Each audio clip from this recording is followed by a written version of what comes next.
ഇന്നത്തെ വീഡിയോ ഉണ്ടല്ലോ 11:15 സമയം രാത്രി ഉണ്ടാക്കാൻ പോണത്. ഇപ്പോൾ വിഷു സീരിയസ് ആയിട്ട് എന്തെങ്കിലുമൊക്കെ ചെയ്യണമെന്ന് വിചാരിച്ച് ഭയങ്കര ആഗ്രഹം ഉണ്ടായിരുന്നു, എന്തെങ്കിലും റെസിപ്പി.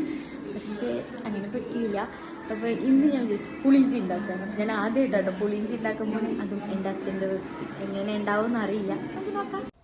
അപ്പം നമുക്ക് തുടങ്ങിയാലോ. അപ്പം ഞാൻ പുളിയൊക്കെ വെള്ളത്തിലിട്ട് വെച്ചിട്ടുണ്ട് കേട്ടോ. അപ്പം നന്നായിട്ട് പിഴിഞ്ഞ് അതിൻ്റെ ചണ്ടിയൊക്കെ ഒന്ന് മാറ്റിയെടുക്കണം. അപ്പോൾ പുളി ഇങ്ങനെ പിഴിയുമ്പോൾ തന്നെ എൻ്റെ വായിൽ വെള്ളം ഇങ്ങനെ വരുന്നുണ്ട് കേട്ടോ.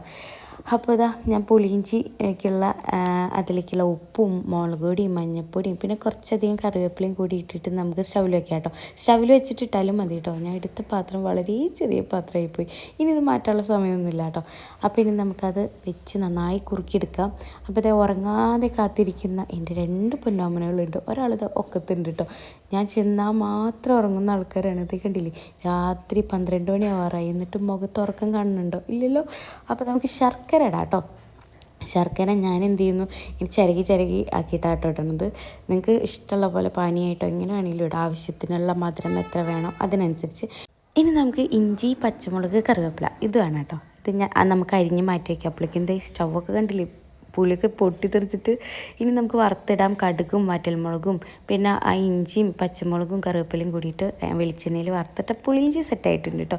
അപ്പോൾ ഈ വട്ടം എല്ലാവരും വിഷു അടിച്ച് വിളിക്കുക. വീഡിയോ ഇഷ്ടപ്പെട്ടാൽ ലൈക്ക് ചെയ്യുക, ഷെയർ, സബ്സ്ക്രൈബ് ചെയ്യുക.